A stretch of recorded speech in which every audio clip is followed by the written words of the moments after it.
ஓம் சாந்தி. B.K. Surajbhai அவர்களின் தாரணை வகுப்பு, ஆகஸ்ட் 14, 2024. உயர்ந்த யோகத்தின் நிலையை அனுபவம் செய்வதற்காக உடல் மற்றும் உடல் சார்ந்த உறவுகளின் நினைவிலிருந்து நாம் விலக வேண்டும். ஏனென்றால் எந்த ஆத்மாக்களின் புத்தியானது தேகதாரிகளின் நினைவில் மாட்டிக்கொண்டிருக்குமோ அது பாபாவை நோக்கி மேலே பறக்க முடியாது. பற்றுதலின் காரணமாகவோ கவர்ச்சியின் காரணமாகவோ தேகதாரிகளை நாம் நினைவு செய்கிறோம் என்றால் அவை நல்ல யோகியாக நம்மை ஆகவிடாது. தற்காலத்தில் உறவுகளுக்கிடையே கடுமைத்தன்மை நிலவுகிறது. அவர்களது நடவடிக்கைகள் கூட நம்மை நல்ல யோகியாக ஆகவிடுவதில்லை. எனவே கூட இருக்கும் உறவினர்களை ஆத்மாக்களாக பார்க்க வேண்டும். சாட்சி பார்வையாளராக அவர்களது நடவடிக்கைகளை பார்க்க வேண்டும். இந்த அனைத்து ஆத்மாக்களும் தத்தமது பாகத்தை நடித்துக் கொண்டிருக்கிறார்கள். இவர்கள் சென்ற கல்பத்தில் என்ன செய்தார்களோ அதனையே செய்து கொண்டிருக்கிறார்கள். இப்படிப்பட்ட புரிதலை ஏற்படுத்தி கொண்ட ஆத்மாக்கள் தான் உயர்ந்த மனநிலையில் நிலைத்திருக்கிறார்கள். எனவே நமது புத்தியோகம் தேகதாரிகளிடம் மாட்டிக்கொண்டிருக்க கூடாது என்பதில் கவனம் செலுத்துவோம். புதிய உறவுகளை உருவாக்குவதில் நாம் ஈடுபடக்கூடாது. சில நேரங்களில் சிலர் பிறருக்கு உதவி புரிவதற்காக புதிய உறவினை உருவாக்கிக் கொள்கிறார்கள். அவர்களது பாவனை உயர்ந்ததாக இருக்கலாம், ஆனால் அதுவும் கூட பந்தனமாக ஆகிவிடுகிறது. அந்த பந்தனமானது மேலே உயர செல்ல விடுவதில்லை. பாபா கூறியிருக்கிறார் அல்லவா, உடல் சகிதமாக உடல் சார்ந்த உறவுகள் அனைத்தையும் மறக்க கூறுகிறார். எனவே நாம் புதிய உறவுகளை ஏற்படுத்திக் கொள்ளக்கூடாது. கவனம் செலுத்துவோம். கடைசியில் ஒரு பாபாவின் நினைவை தவிர வேறு எதுவுமே நினைவிற்கு வரக்கூடாது. நீங்கள் யாருக்காக பொறுப்பாக இருக்கிறீர்களோ அவர்களது நினைவு உங்களுக்கு அவசியம் ஏற்படும். ஆனால் நீங்கள் முதலிலேயே இவர்கள் அனைவருக்கும் பொறுப்பு பாபாதான், மேலும் இந்த அனைத்து ஆத்மாக்களும் தத்தமது அதிர்ஷ்டத்தை ஏற்கனவே கொண்டு வந்திருக்கிறார்கள்.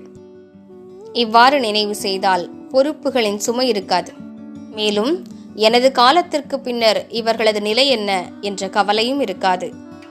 எனது காலத்திற்கு பின்பு எனது மனைவி, குழந்தைகள் இவர்களது நிலைமை என்னவாகும்? இப்படிப்பட்ட கவலை தந்தையிடம் ஒப்படைப்பவர்தான் கவலையற்ற ராஜாவாக ஆகிறார்கள், நல்ல யோகிகளாகவும் ஆகிறார்கள். எனவே வாருங்கள், சங்கமயுகத்தில் லட்சியம் வைப்போம். நல்ல யோகிகளாகி ஜென்ம ஜென்மங்களுடைய பாவங்களை அழிக்க வேண்டும், விகாரங்களையும் அழிக்க வேண்டும். மேலும் தற்காலத்திலும் இந்த உயர்ந்த பிராமண வாழ்வின் அதீந்திரிய சுகத்தை அனுபவிக்க வேண்டும். யாரது விகர்மங்கள் அழியவில்லையோ அவர்களுக்கான தண்டனையும் பாரம் நிறைந்ததாக இருக்கிறது.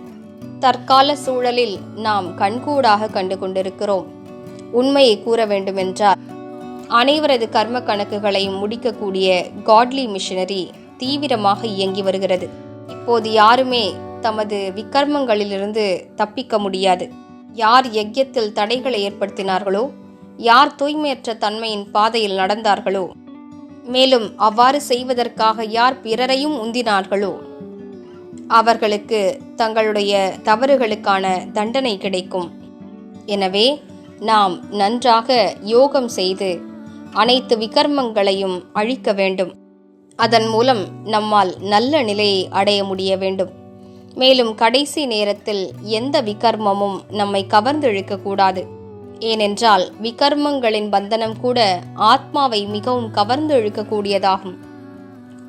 இவற்றிலிருந்தெல்லாம் விடுபடுவோம். எனவே வாருங்கள், இன்று முழு நாளும் மீண்டும் மீண்டும் ஒரு தந்தையோடு நினைவின் தொடர்பை இணைத்துக் கொள்வோம். மேலும் யார் மீதெல்லாம் நமது பார்வைப்படுகிறதோ அவர்களை ஆத்மாக்களாக மட்டும் பார்ப்போம். பயிற்சி செய்வோம். இந்த அனைத்து ஆத்மாக்களும் தத்தமது பாகத்தை நடித்துக் கொண்டிருக்கிறார்கள்.